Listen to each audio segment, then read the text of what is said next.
Salam friends, welcome to Hazawi Podcast, where we explore the world of creators and artists. This is your host Mohammed Morshad, and every month I'll bring you an in-depth conversation with diverse guests sharing their stories, strategies, and lessons learned. In this episode, I got to sit with my friend Rafiul Prodhan, who welcomed me to his studio, and we had a conversation around his background. He is an entrepreneur, he is a realtor, a real estate agent. He's also a CEO of a media company and a co-founder of Donut Booth. I got to know Rafi from a study abroad program that we did together in Morocco while in college, and since then I knew he was a go-getter type of guy, and he perfects anything that he puts his hands on. Our conversation revolved around Rafiul's experience in the corporate world, time he spent away from the States, and his ability to start things from scratch. I hope you enjoy listening to this episode and get to extract lessons from Rafiul's experience. Thank you for listening and keep on creating.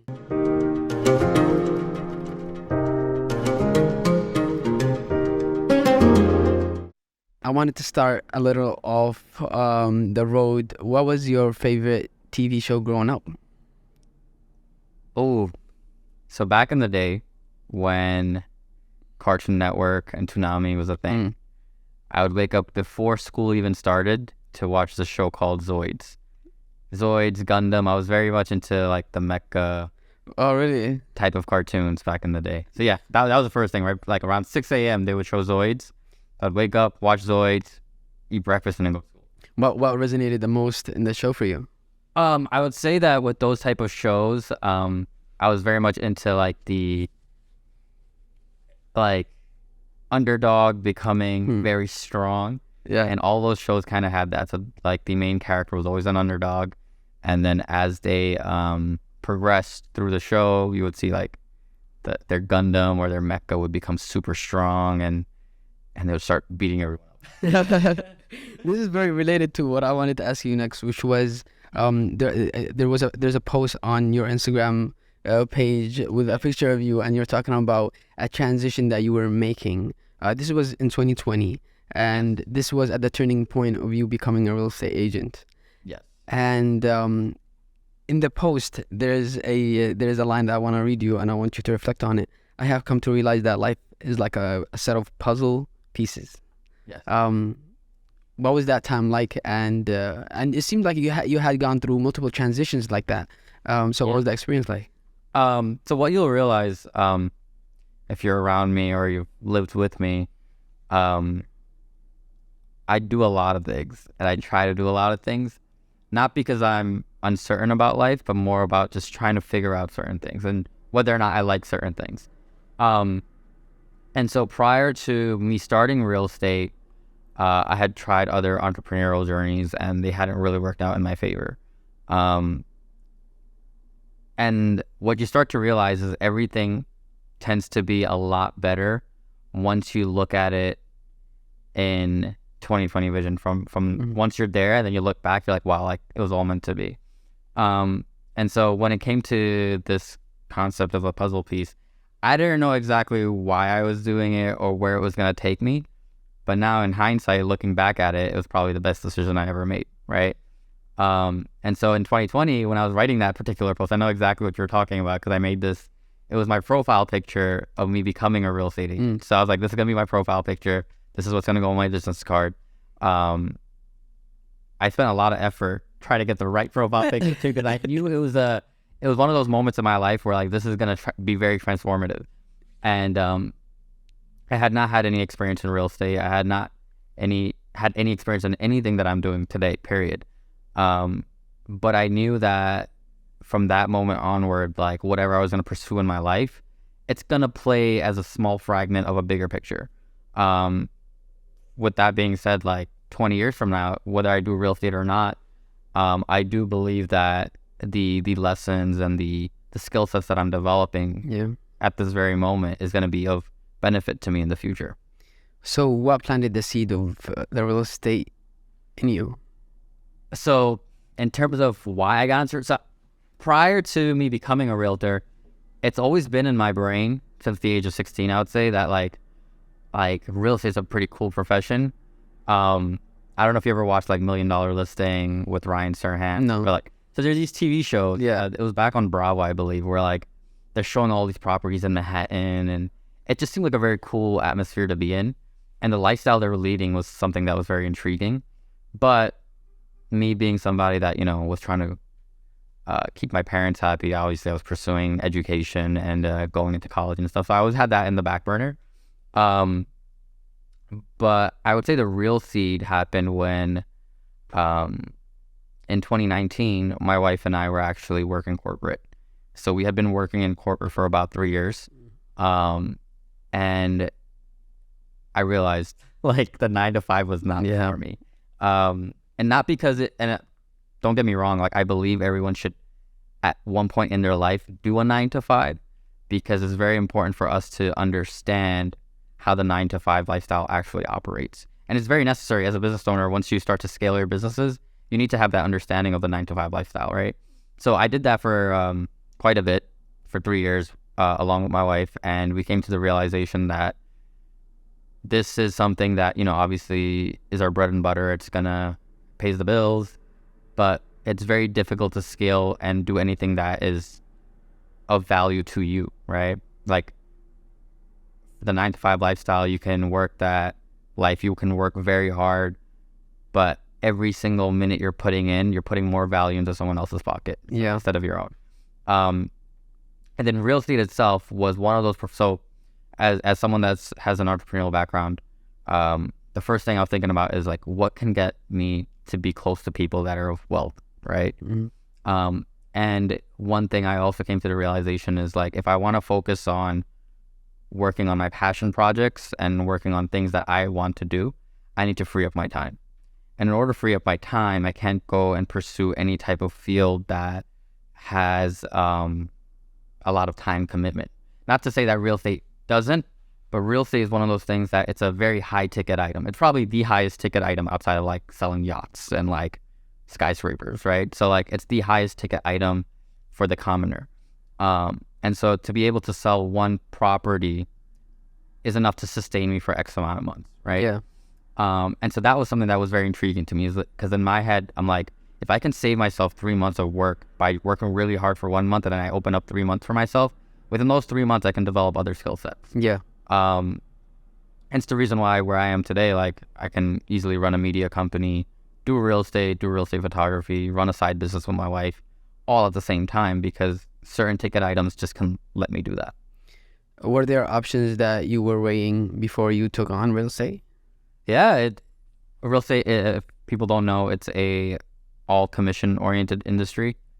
So you don't make a penny. Yeah. Like the amount of hours you put in, there is no evaluation. So it's like you can work 100 hours and still get paid 0. It all comes down to your production level, right? So you can work 5 hours, and if you can produce, then that production brings value.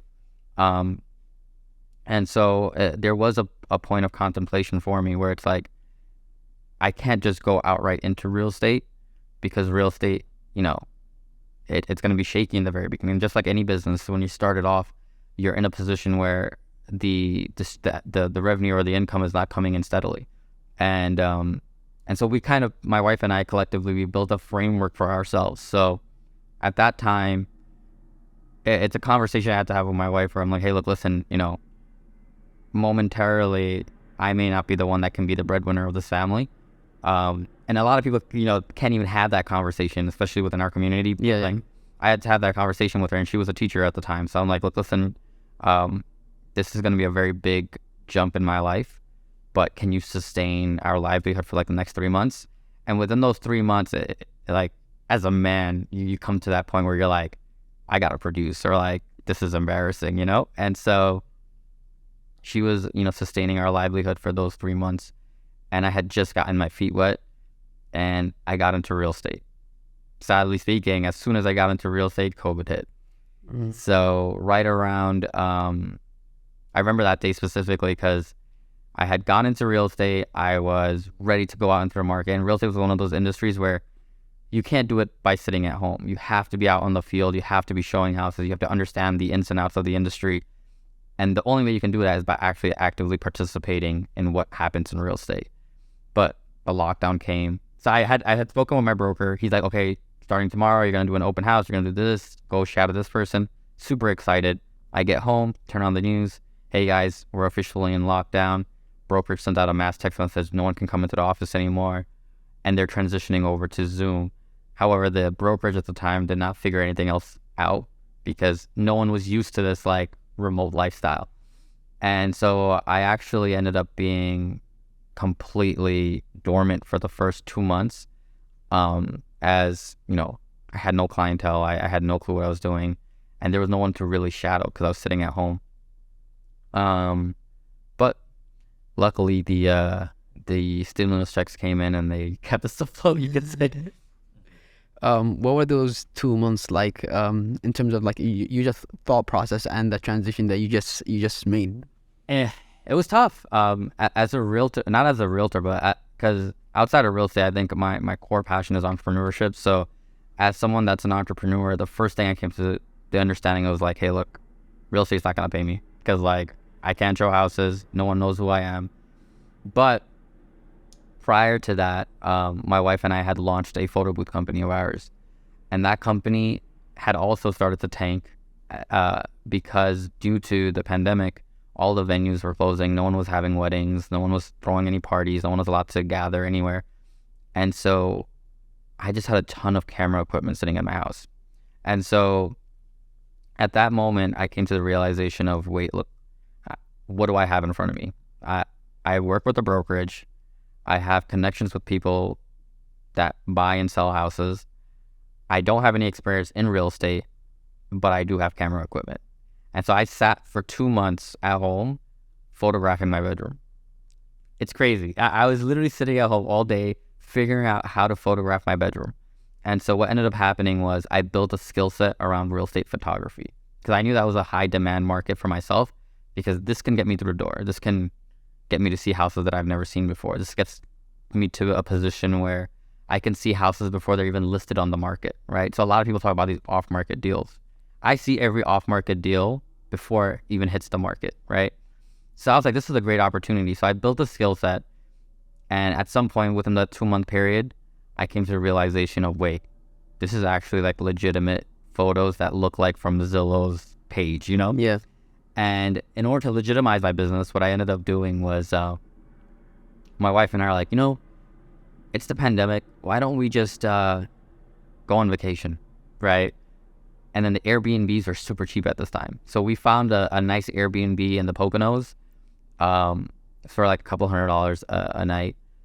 And mind you, my income was like nowhere at this point. So I decided to like reach out to a bunch of my friends. I'm like, hey guys, you guys want to go to the Poconos? We'll like go hiking and this and that. And they all like agreed, like, hey, like we've been stuck home all day.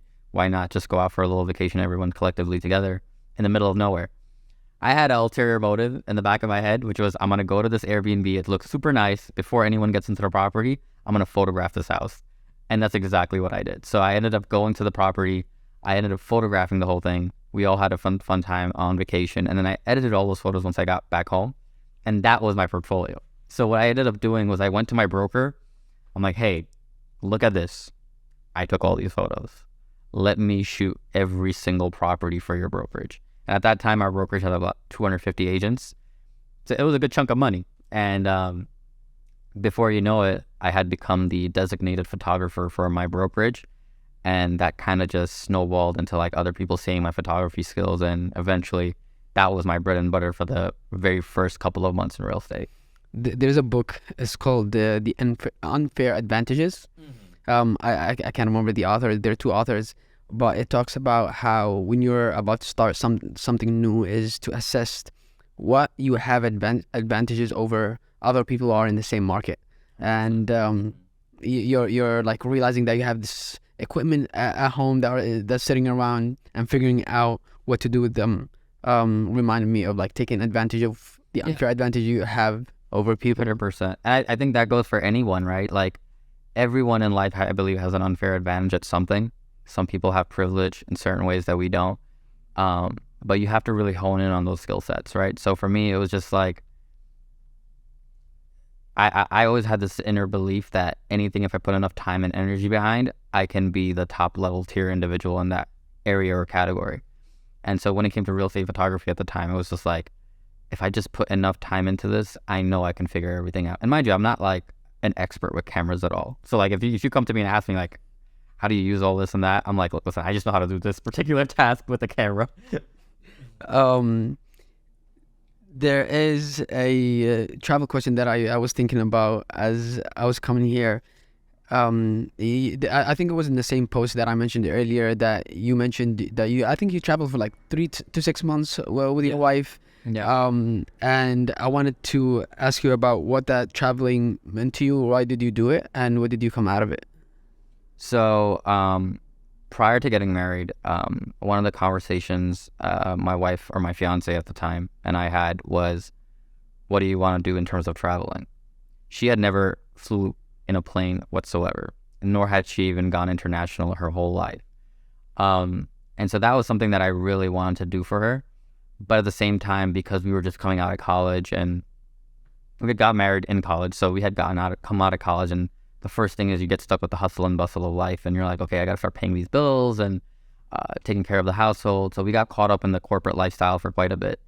At some point towards the end of our corporate life, we came to the realization that, we're never going to do corporate again.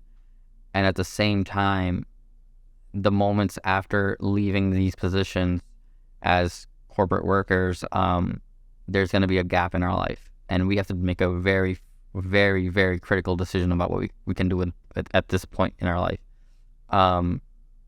For us, we looked at our circumstances. One thing was we didn't have kids. We didn't have really any major responsibilities. And if we're both not working, we just have a ton of free time. And so we're like, what is there to really lose outside of some time in our life? And genuinely speaking, for me, I live for experiences. So to be able to experience the world with my wife in a course of 6 months, it was definitely very humbling. I'll tell you that. We learned a lot in different countries, different environments. And our first business came to fruition because of that, right? So like, because we were traveling, one thing is like, you start to realize you do a lot of introspection and you start thinking about yourself. And especially towards the end of our trip, we came to that realization, like, what are we really going to do with our lives moving forward? And then we've never looked back ever since. So there's another line that I want to read you from an article that was posted. I don't know if it was an article, but definitely like some sort of post on the CUNY website. This is after our Morocco trip. And so for context, we went on the same study abroad program, and we were in Morocco for maybe 2 months. Yeah, truth be told, I wouldn't have made that journey if it wasn't thanks to Morshad and Hussein. Well, two Yemeni brothers that saved my life. There's a good story about quite a bit. But the line goes, travel not only to see all that is around you, but rather all that is in you that you have yet to find out. I wrote that? You Damn. I wrote that. So it's totally in sync to what you were talking about in terms of like toward the end of your travel journey of like realizing the stuff that that's more about you. Earlier you mentioned that you like quit corporate, you and your wife. What was the breaking point for you guys, or was there one, or was it just a decision that you always were talking about? So here's the thing. When we ended our corporate life, I'm telling you, it was like a movie scene, in the sense that like it's what you would see in a movie where like someone's extremely frustrated with their boss, and then they come out of nowhere and there's a bunch of yelling and arguing and people trying to arrest you, and it was extremely intense.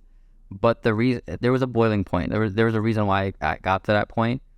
A lot of it had to do with my personal lifestyle, right? So I'm the type of individual where whatever task I'm assigned in life, if you tell me to go clean a toilet, I'll clean that toilet properly. You tell me to go try to make some type of dish, I'll look and try to figure out the recipe to the T to make that dish correctly, right? So I've always carried that type of mindset in any work or just any environment in general. And so when this company had hired me, I went into that company with the intention of helping this company grow. And that's exactly what I did. So within the first year and a half, I got promoted 6 times in that company. And so I was just climbing the ladder up the chain. I started off in sales. I ended up becoming a manager for 3 different departments. Couple of things you'll understand in corporate is age is actually a very big factor. And I didn't realize this because I thought the more skills I had, the better I was.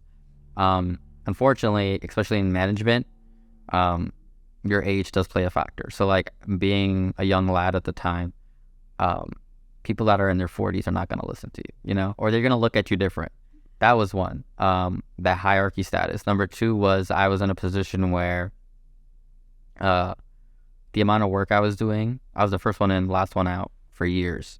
But the financial reward for that was not there. A lot of false promises. And then finally, the last thing that really kind of put me off the edge was I noticed I hit a glass ceiling. Because like after this point, the next position up for me would have been general manager. And that position is owned by the owner. So it's like, like the owner's like right hand. So like there's no way I could have achieved that position, number 1. And number 2 was I was also at a point in my life where it was very strenuous. Like my lifestyle was like I would be the first one in at like, I would say like 7, 8 o'clock and then leave work at like 9 o'clock, just reconciling and cleaning up and just making sure all my employees were doing their job correctly. And ultimately, you start to, I think a lot of people in the 9 to 5 lifestyle realize this and they kind of just live with and accept it as the reality. For me, it was hard because I'm like, there's so much value I'm putting onto this company. Like I'm looking at the revenue or the amount of income I'm able to generate this company, and I'm like, I can't even get like a half a penny of that. You know what I mean? And so it was just irritating me.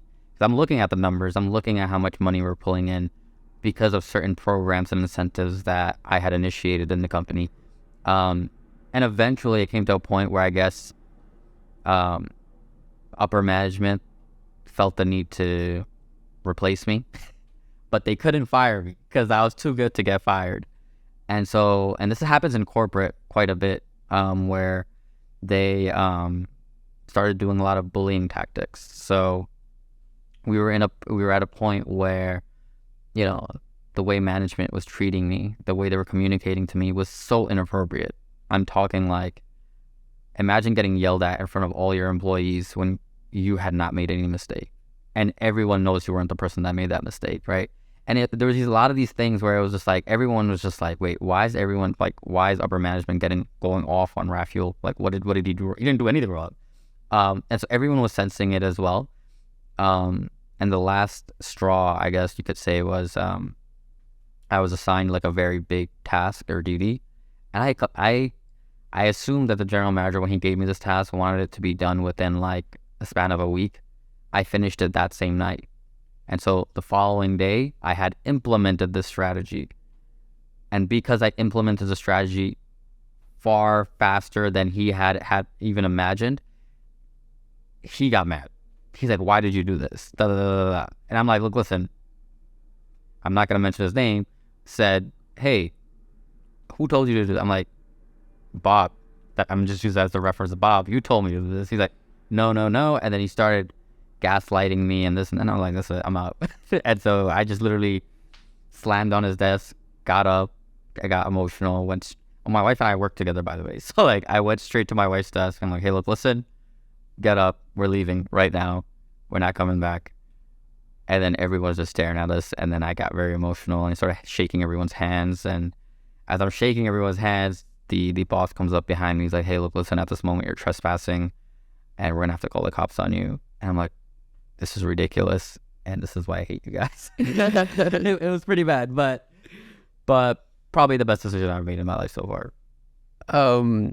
What would be advice for someone who is in a 9 to 5 that they want to leave and want to start something that's more toward their passion? First thing is definitely have an emergency fund. Whenever anyone wants to pursue their passions or something that is for themselves, I think they need to create a cushion for themselves. So you definitely want to position yourself where you have a certain amount of savings and a certain amount of money to keep you afloat while you start to pursue that passion. And number two is there's nothing wrong with a 9 to 5. I like, social media might portray 9 to 5 as something like you shouldn't be doing. As I had mentioned earlier, I think everyone should do a 9 to 5 at some point in their life, but they shouldn't slave away. And that's the mistake I had made. I was slaving away at my 9 to 5 without any benefit or reward, just so that, because that's the personality type I have. But if you can, I would recommend maintain your 9 to 5, build up your passion projects, build up your passions, try to build it out, see where it goes. And if you start to see that there's some income being, generated on that side, at some point you can make that transition over. But I would definitely not recommend doing the cold turkey thing, because a lot of people think their passions are extremely profitable, or like they can, make a living off of it, and suddenly they'll quit cold turkey, and suddenly now they lost their job, and the passion is no longer a passion because there's no income coming in. One of my architecture professors back in the day had that. She used to always tell me, don't make your passion into a profession. And I never really understood that, because that's the only thing I always wanted to do, was make my passion into my profession. But I could also see why she had said that, which was the context of sometimes people make their passion into their profession. And when you turn your passion into like a 9 to 5 lifestyle, eventually you start to realize that it's no longer your passion. And your passion can change over time, so you never know. The question that you're talking about in terms of savings, in your mind, what is it, like 3-4 months? If you're looking to pursue something long term, I would recommend highly to minimum have a 6-month savings. And when I say savings, I'm talking to cover your bare necessities, right? To cover your rent, your car payment, your food, child expenses, stuff like that. Not for like vacation, or like the bare minimum you need to survive. So 6 months worth of that. If you're doing something for like a bigger project, then by all means, like a year would be definitely where you want to be at. But yeah, 6 months to a year at least. I want to shift to real estate. For sure. Is this a good time to buy? Depends. It's a very controversial topic right now, because rates are all over the place. They've come down slightly again, but they may go back up. In terms of real estate, this is the one thing I'll tell you. Don't base your real estate purchase on what people tell you, right? Base it off what's happening in your life. It's very important that when you are making a decision about real estate, you look at all your circumstances, right? You want to make sure that what you do is going to be of benefit to your family and to whatever future goals or ambitions you may have, right? For example, like, is it a good time to buy for you? It may be if you're living in a situation where you're paying a lot of rent, you have a steady amount of savings, you have a lot of residual income, or you have income that's sitting on the side even after you pay all your bills. And real estate is one of those asset classes that has utility. So what I mean by that is, for example, like a lot of people, they'll start investing in stocks, they'll invest in crypto, they'll invest in NFTs, like these things that are coming up in the market, because they think it's a quick way to make a ton of money, which, for some it may be. However, there's very little utility that those things can offer, right? Like, genuinely, what can you do with a stock? Physically, like, nothing, right? Same thing with an NFT or some type of crypto. Like, it doesn't really carry a physical value. Whereas real estate is one of those asset classes where, yes, it does appreciate in value. Yes, it can, generate a ton of income and passive income for you potentially down the line. But the most important thing is real estate is somewhere you can live, right? Like, and that's one of those things that like people undermine. Like, God forbid you lose everything. If you still have your house, you have a roof over your head, and that's a huge blessing to have, right? And that's why, like, if you're spending a ton of money or investing a lot of money in crypto and all these other things, you may want to reconsider your asset classes and potentially get your physical asset class, which would be real estate, down packed first, and then worry about everything else. I've had this conversation many times with my friends, and their response is usually like, if you're gonna buy something in the city, in like New York City or in the surrounding areas, then it should be like a 2-family home one that helps you with the mortgage and one you live in. But then, so is it a good idea to buy a single family home in New York City? Is it better to buy a 2-family home, or is it based on like your circumstances? It's definitely circumstantial. I would always recommend going the multifamily route, because yes, you're able to offset your mortgage, right? And hefty portion of your mortgage can be taken care of by a potential tenant of yours, right? However, people fail to realize this, but when you go into a multifamily property, right, you're a landlord. And just so you know, landlord is not a passive profession. Like, it's an active role that you must play. So a lot of people think, oh, I'm just going to rent out my property and forget about it. That's not how it works. Once you take on that responsibility, you have to realize, hey, look, listen, if anything goes wrong, it's my responsibility to fix it. If tenant starts complaining, it's my responsibility as well. Also, mind you, in New York City, you are living in a state that's extremely tenant friendly. It's not landlord friendly. So if you get stuck with a really bad tenant that doesn't pay your rent, you're gonna be in a very big pit, right? So ideally, you would definitely want to get a multifamily, but this is where you have to factor in your budget. You have to factor in if you can afford a multifamily, and then you want to be able to understand that, hey, look, listen, if worse comes to shove, I can sustain this multifamily by myself.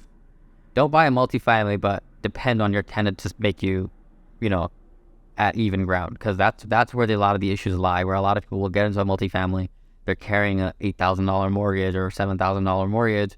Suddenly you're in a position where the tenant's like, hey, look, listen, I'm not paying anymore. You can't evict them. You try to go through the whole process. It's gonna take a year or whatever, or maybe even 2 years, and now you're having to come out extra $4,000 out of your pocket or $3,000 out of your pocket,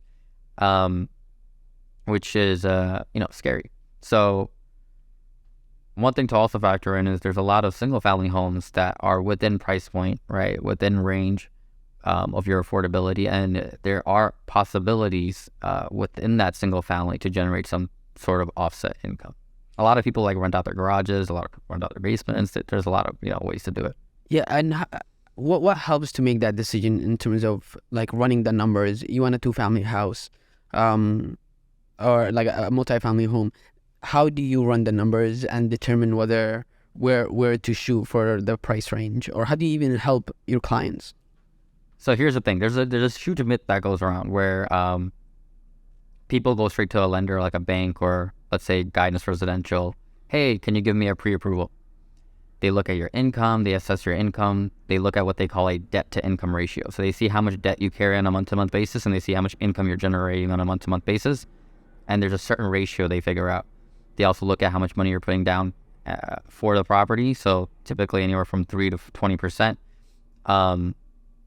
And then they look at your credit score, right? So these 3 factors will then determine what your approval amount is. So it can be anywhere from like, let's say $600, $700 to even a couple $1 million, right? Depending on what your income is and what your credit and your ratios look like. Problem is, sometimes you see a number, like you can get approved for, let's say $1.5 million, and you're like, oh wait, I could buy a $1.5 million house. Yeah, you can buy it, but is it the right decision to make? You can ask yourself that, right? What I would recommend or encourage someone to do if they're looking to buy a home is assume you're already paying a mortgage.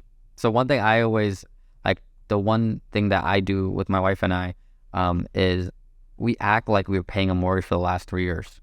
So like we pay ourselves our mortgage, and that's how we're saving our money. So we save our money by putting money aside, but that money aside, we're assuming we gave that as a mortgage, right? So let's say, theoretically, let's say that number is $5,000 a month, right? So if we can set aside $5,000 a month for the next 3 years straight, that gives me enough confidence in myself to be like, I could easily handle a $5,000 mortgage, right? And that's when I go to my lender and I tell my lender, hey, look, listen, I want to maintain a $5,000 mortgage on a month-to-month basis, all included. What price can you give me for that, right? Because people look at the purchase price, but people don't tend to realize no one's asking you to pay $1.5 million in one go. No one's asking you to pay $800,000 in one go.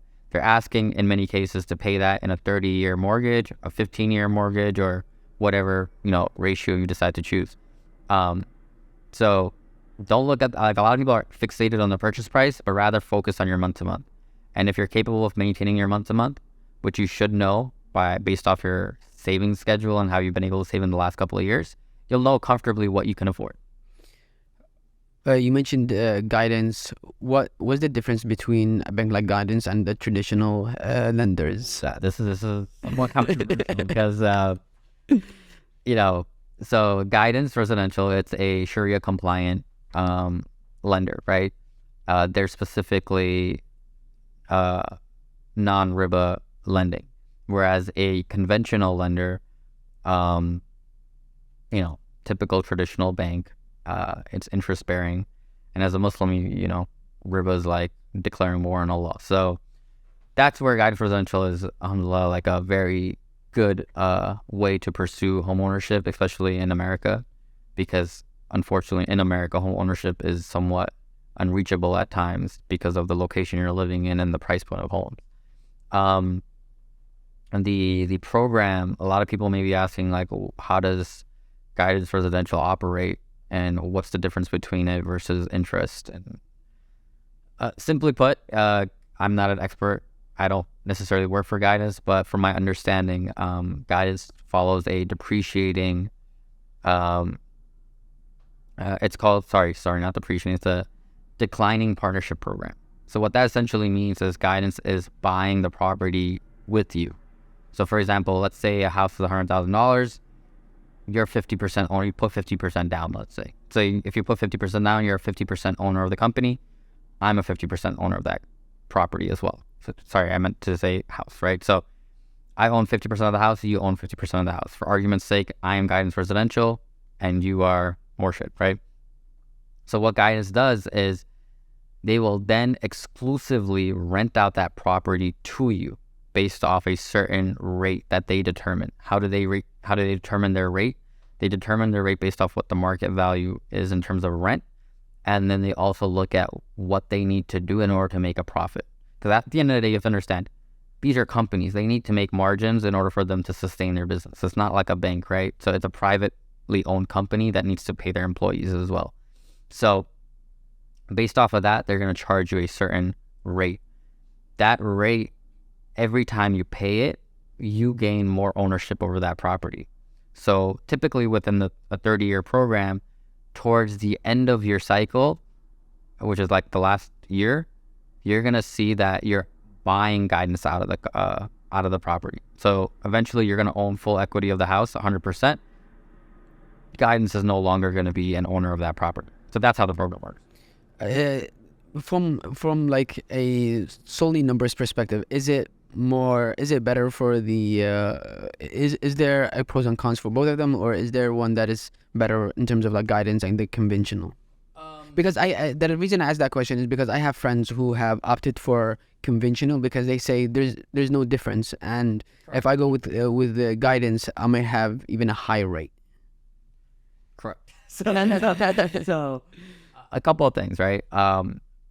There's a level of protection Guidance provides that no conventional lender will provide.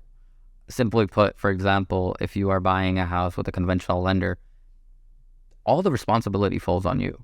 There is no sharing the loss together. It's more of, hey, look, listen, you're on your own. If you can't pay your mortgage, we're taking the house back, period. You no longer have, like, they give you full rights to the house and then suddenly they pull it all back, right?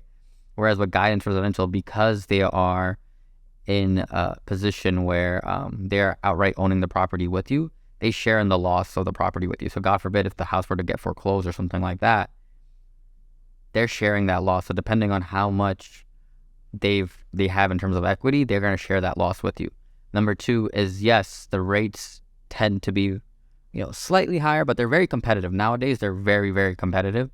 But the reason why is you have to understand that the structure of their company is completely different, right? So it's not an interest, like they're not charging you interest. They're basing everything off certain numbers and metrics that they need to uphold by in order to pay off whatever company stuff that they need to pay off, to make sure that their employees are paid and to make sure that they can sustain the company a long term. So yes, it can be slightly more than your conventional loan, but at the end of the day, it's not a question about what the numbers. Because if you're gonna go Sharia compliant, there's a religious component Yeah. associated with it, right? So regardless of the numbers, you have to accept that as the reality, like whether or not you're going to deal with riba or not, right? A lot of people will say that it's not Sharia compliant, or like, oh, it's not halal, they're charging interest, but they're disguising it as something else. For those people, like, you know, obviously if you nitpick, there's some level of ambiguity somewhere, right? I'm not a scholar in Islamic finance, but what I'll tell you is this, is when you do die, right, at least you can tell Allah, I tried my very best, and this was the most halal option out there, right? And I, just as like a human being, from one person to another person, I feel like if you gave me that excuse that, hey, look, listen, I tried my very best and I did anything possible. I paid maybe a little bit more than I was supposed to pay. I did whatever I could.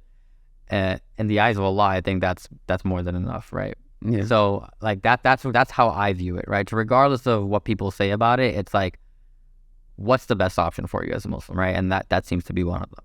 So if I'm someone who wants to buy a house, where do I start? Like, what is the first thing that you would recommend for me to look at? And I have no idea of like how to navigate the market.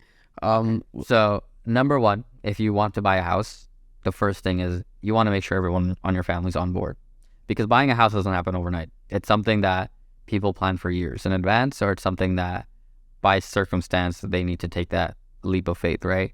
And it's a very large investment in many cases. So first thing I would recommend is you have to have a very good understanding of your finances personally. Because this is the one thing, when you buy a house or you go into home ownership, if you don't have an extravagant amount of income, or if you don't have like obnoxious amounts of money, you're going to have to budget whether you like it or not, because there are going to be long-term payments for extensive amounts of years, right? So number one I would recommend is take a look at your finances personally. Just sit down, look at your bank statements, look at the amount you're earning, and see the numbers. Like, okay, like, can I sustain, like, and you give yourself theoretical numbers so you can tell yourself, hey, look, listen, I'm comfortable with $3,000 a month. Let me see like what I can do in my lifestyle to make it $3,000 a month. If you see like, and try that for yourself. This is what I recommend, is like, do that personally. Try to put aside $3,000 a month just for the first 3-4 months. If you see that $3,000 is tough, like, wait, like, damn, like, I can't even go out for a dinner because it's like biting into this type of money, right? Then you have to reconsider, right? So I typically take a look at your rent. Let's say your rent is like $1,500, $1,600, $2,000, and then add a couple $1,000s to it, $1,000, $2,000, and yes, that's going to be considered savings, but assume that is your mortgage, right? So rent plus whatever you're saving, that's what your mortgage is going to look like. If you can sustain a certain number for an extensive period of time, so like in the case of my wife and I, right, let's say our theoretical number is $5,000. We've been able to sustain $5,000 for 3 years straight, never missed a payment. I'm very comfortable knowing that, hey, my house is $5,000 or $4,800 mortgage, no problem. I know that with my eyes closed because I've done it for the last 3 years, right? So I would recommend, prior to even considering home ownership, that's the first thing you do, is look at your numbers, see what number makes sense. Number two, after that, is now you need to find a lender that's willing to give you that unless you're buying all cash, and inshallah, if you're in that position, by all means, like, this conversation is irrelevant. But if you don't have that much cash saved up, the next step would be to find a lender. This is where you can go Guidance Residential if you're going Sharia compliant. There's also UIF. There's a bunch of other Islamic financing companies. But then in terms of non-Islamic, there's your typical banks, there's mortgage lenders, there's a lot of people that you can reach out to, and a lot of connections I have myself personally. And what they'll do is they'll take a look at exactly that. They're going to look at your income again. They're going to look at your debt to income ratio. So they're going to see how much money you're making, how much are you spending. If you have any student loans, if you have large car payments, things of that nature, right? They're also going to look at how much money you saved, because that's going to be considered the liquid asset they're going to use for your down payment and closing costs, right? So they'll look at your down payment, closing costs. Okay, like, this is how much money you have set aside, and then they're going to look at your credit score. If you inshallah, if you have a high credit score, then you're going to get the lowest rate on the market typically. And then based off of that, they're going to give you a number. Regardless of that number, you know what number is comfortable for you. right? So you know, and deep down in your heart, like, I can sustain $3,000 mortgage. They gave you a number, and maybe they might say, hey, you can sustain $4,800 a month. Doesn't necessarily mean you need to go to $4,800. A lot of realtors may push you like, hey, listen, buy your maximum buying power, yada, yada, yada. Yeah, sometimes that makes sense, but sometimes it's better to have a starter home first and then slowly work your way up. Yeah, that's helping me like navigate some of the conversations that I'm having with my wife, because I feel like the hardest thing for me to wrap my mind around is when it comes to numbers, and it's very hard to determine what the mortgage is going to be like, because most of it are estimates. So yeah, it's helpful to like think about it backwards, like think about how much you're going to save a month first, which will translate into whatever you pay in mortgage. What is the hardest thing about being a retailer? It's more than, so real estate, it's far more emotional than you think it is. It comes off as something that's very like, oh, just a transaction here and there. But what I tell people is real estate, it's a relationship before it is a transaction. And so one thing you'll realize is, as you're developing relationships with individuals, a lot of their lifestyle, a lot of their personal problems become your problem. So like I tend to struggle with a lot is, I get so invested in my clients and in their life that like their issue becomes my issue. So it's like sometimes I'll be, picking up phone calls at 3 a.m. in the morning, 2 a.m. in the morning, because my wife doesn't feel like this about this house, or my son got into this issue and I have to take him here instead, or there are so many things that come up, and it's an emotional roller coaster, I'll tell you that. It's like, a lot of people think it's a very stoic type of position where you're just like, here's the house, this is this, this is this. That's how it looks on the outside, but there's those phone calls that happen at night that you're just going over everything, and clients are emotional, and they rightfully so. Like, you're in a position where some people have saved 40 years of their earnings to buy a house, and you're responsible to make sure that savings that they put together and everything that they've pretty much want to do with their life is on your hands, right? So it's a very big responsibility. It's something that I definitely honor and cherish, but at the same time, sometimes it gets very personal very quickly, and it's just like, okay, like, we got to set boundaries. You've done a lot in terms of the fields that you've been in. What have you learned about doing all these different things about yourself? I learned that I have a lot of grit. I'm someone that's very ambitious, sometimes extremely ambitious, that it's not good for me. But I feel like the biggest thing I've learned about myself is that, having conviction in yourself, just believing in it, and putting in the hard work and leaving the rest to Allah. Like that by far has been the prime. Like, if you're too busy trying to figure out the end result, it may not be favorable, right? But when you're in a position where I'm just gonna put it all out there, I tried this is how I used to think in my life, right? Even if I get a 65 in class and I barely pass, but I know that I did my very best, like, I'm gonna be happy. Like, and that's what I realized. So like, anything I do in my life, I have to go all out. Like, and like, for example, like the studio, right? Like, this is the first podcast I'm doing. And I built the studio out for other people to do podcasts, right? I could have gone very cheap. I could have been like, okay, I'll just build this out in my house. But I was like, no, I got to get an office space. I got to build it out. I got to make it professional, because deep down in my heart, I know I did my very best. And although I'm like, after this, if it all went to nothing, I'm 100% satisfied knowing that, wait, Allah just said, this is not for you. But one thing I realized, in the mysterious world Allah has created, whenever you do your very best and you put in the most effort possible, Allah rewards it all the time. I was gonna ask you, what advice would you give to your 20-year-old self? What I feel like you have. My 20-year-old self. Oh man, and you're making it sound like I'm. Well, I feel like in 20s, it's a very critical age, because you're thinking about yourself a lot, and you're thinking about the future. I mean, I feel like the 20s in general, you're trying a lot of things. 20. When I was 20, I just started college at that time. No, second year of college, right? Okay, so in my 20s, I actually had quit architecture.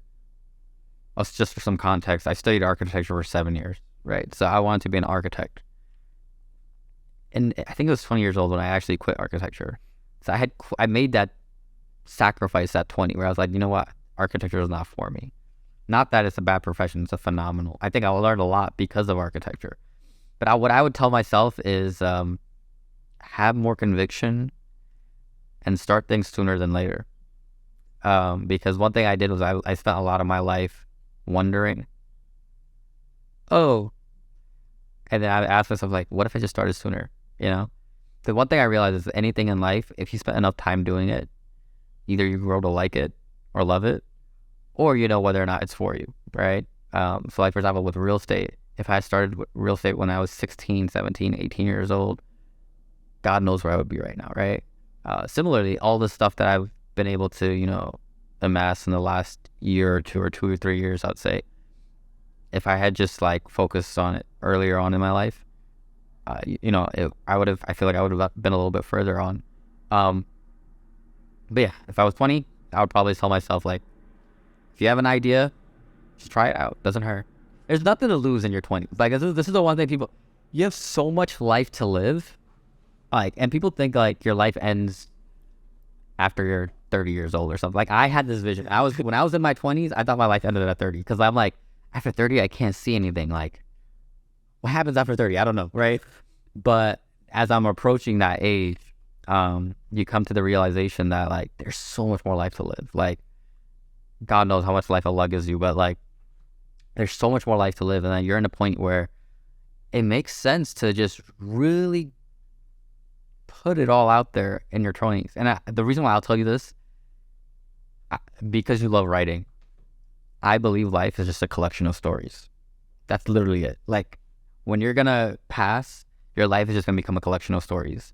And guess what? Like, sometimes when you look at stories and you're reading through stories, which stories are the best? The ones where they tried something, the ones where the rags to riches story, the story of the kid that was nobody that became somebody, right? And so I want to make sure every chapter of my life, I think every year of my life is a chapter. I want every chapter of my life to be something exciting, something new, right? And I live by that. Like, and you'll see this if you look at my life trajectory in the last couple of every year, I pursue something like that interests me. Like, so like last year, it was real estate. This year, I'm still maintaining real estate, but now it's like, hey, let's start this media company, right? Next year, you don't know, something else, right?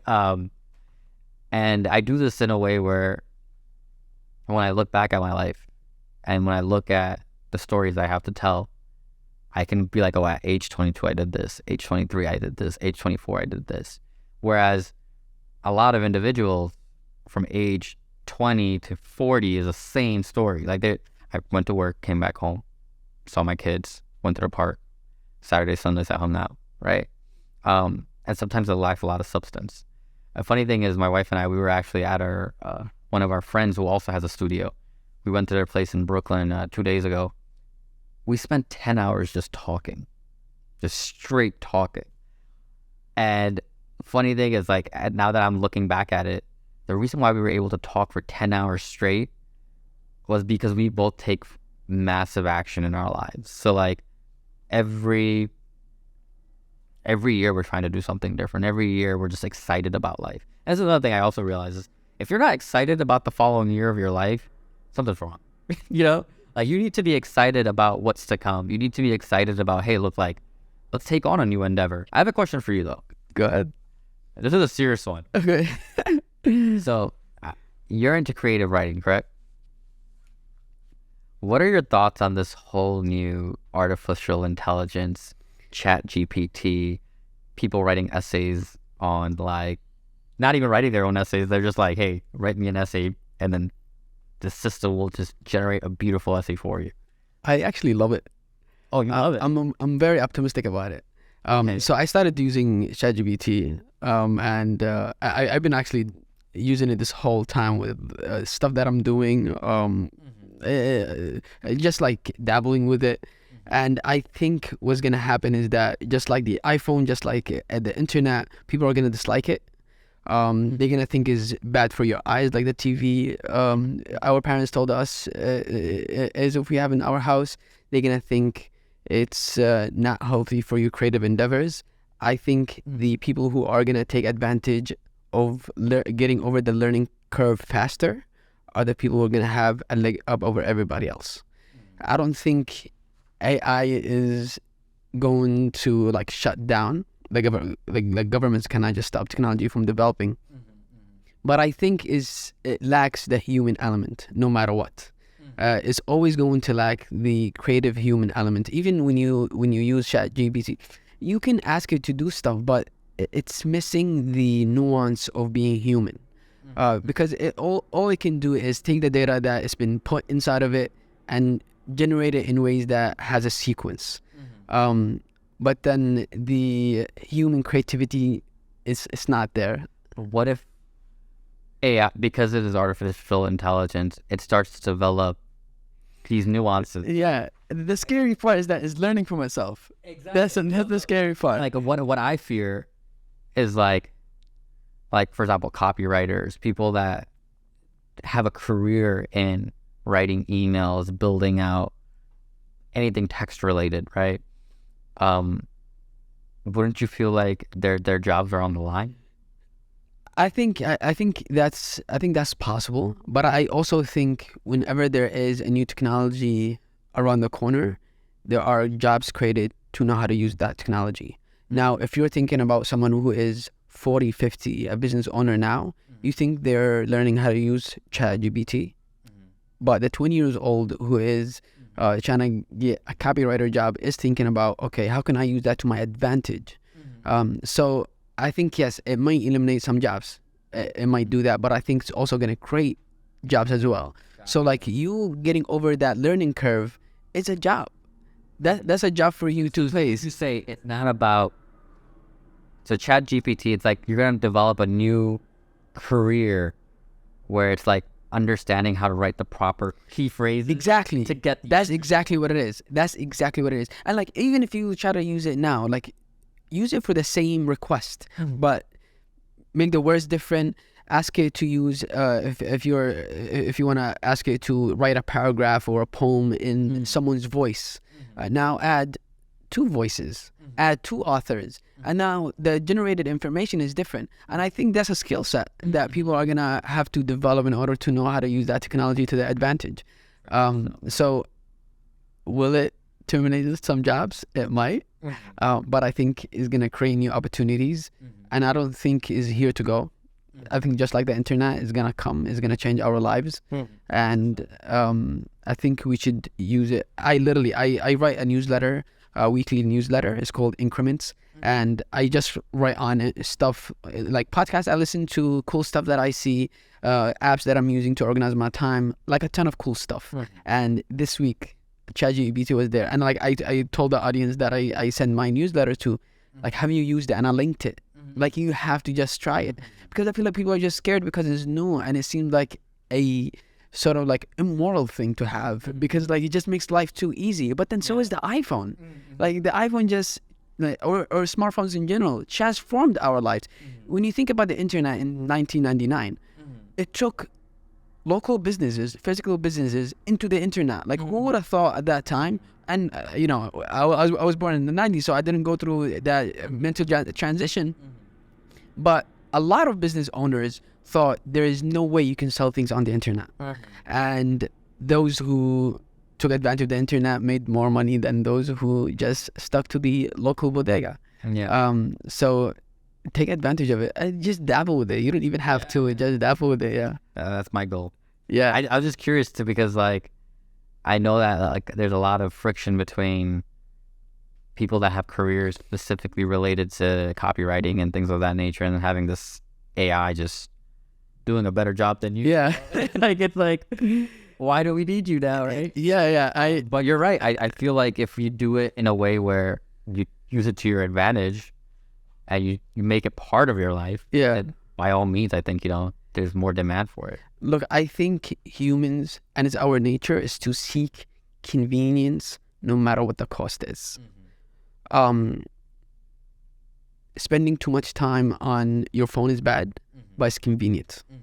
Having your credit card and your Apple Wallet, it's dangerous, but it's convenient. I have my maybe I shouldn't say this, but I have all my credit cards on my phone because it's so easy to just double click and then scan, as opposed to I don't carry a wallet. I can't remember when the last time I carried a physical wallet. I don't. Why do I need to have cash?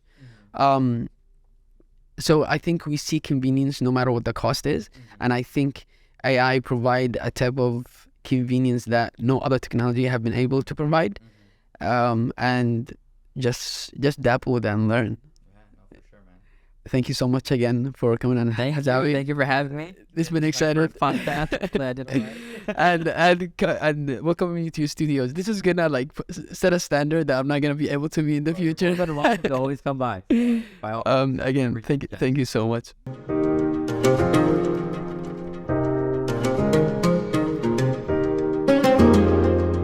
That's it for this episode from Hazawi Podcast. I hope you enjoyed listening to my conversation with Rafiul. To make sure that you don't miss anything I produce, please make sure you sign up to my newsletter Increments. You'll find the link below or on my website, mohammedthewriter.com. I send a short weekly email about the podcasts I listen to, the movies I'm watching, the writing I'm writing, or the books I'm reading.